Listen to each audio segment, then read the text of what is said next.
Assalamualaikum warahmatullahi wabarakatuh.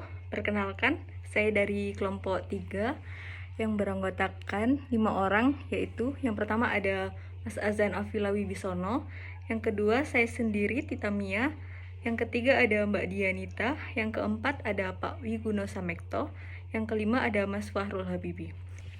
Di sini kelompok kami akan mempresentasikan apa sih 5 ways to build trust in your team.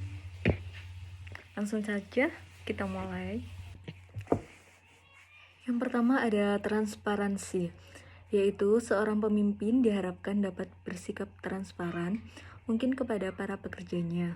Misalnya, pemimpin harus jujur mengenai tujuan perusahaan, performa kerja, dan evaluasi kinerja para karyawan. Hal ini dapat meningkatkan kepercayaan anggota tim terhadap Anda sebagai pemimpin mereka. Sebab hal-hal berkaitan dengan kinerja karyawan termasuk di dalamnya feedback merupakan informasi penting bagi karyawan ketika hal tersebut dikomunikasikan secara transparan dan tepat. Bukan hanya kepercayaan yang meningkat, tetapi juga membuat karyawan tahu mana yang harus diperbaiki dari kinerjanya. Akan lebih baik lagi bila seorang atasan membagi informasi tersebut bahkan sebelum bawahannya bertanya. Hal ini menunjukkan bahwa sebagai atasan, Anda mempercaya anggota tim, membuat mereka merasa dianggap dan diperhitungkan. Siapa saja yang tidak menunjukkan performa baik harus siap memperbaiki diri atau mundur dan digantikan sosok yang dinilai lebih mampu dan kompeten. Pun mereka yang menunjukkan kinerja baik tidak akan luput dari pengakuan dan penghargaan. Walau banyak pihak yang mencibir sinis langkah yang beliau ambil sebagai pencitraan, tetapi terbukti hal ini menjadi contoh luar biasa yang akhirnya diikuti oleh banyak pemimpin dalam berbagai skala.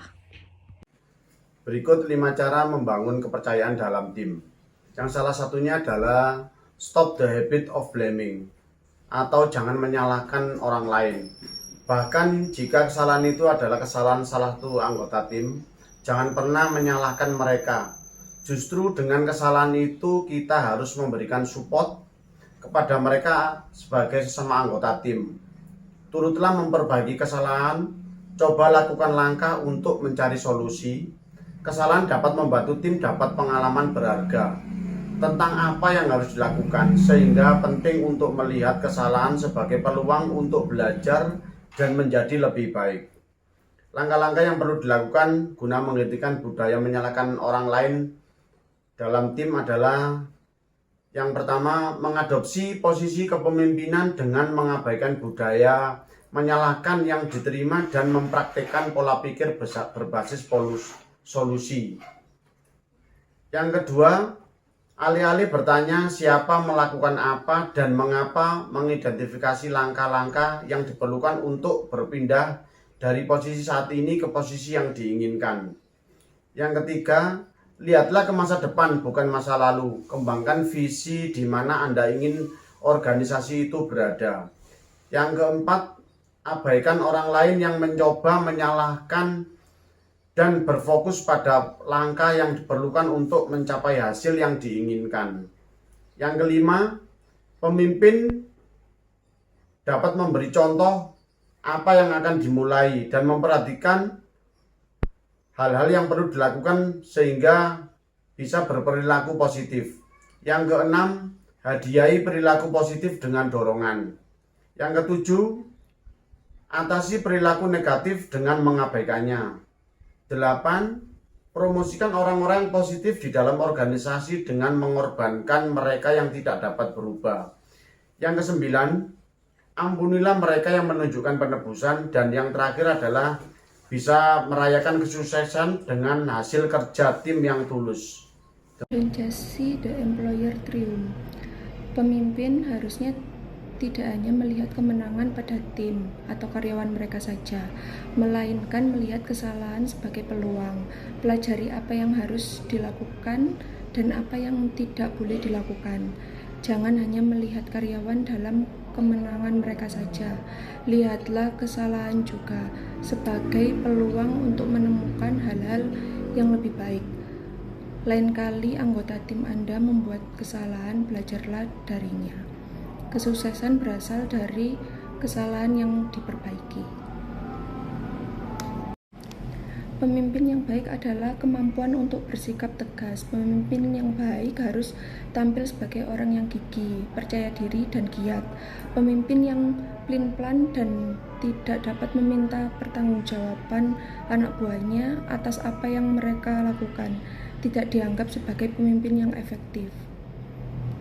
Dukungan dari seorang pemimpin sangat dibutuhkan karena jika tim mengalami kesuksesan, bagikan pujian agar tim tahu bahwa ada menghargai kontribusi dan kerja keras mereka.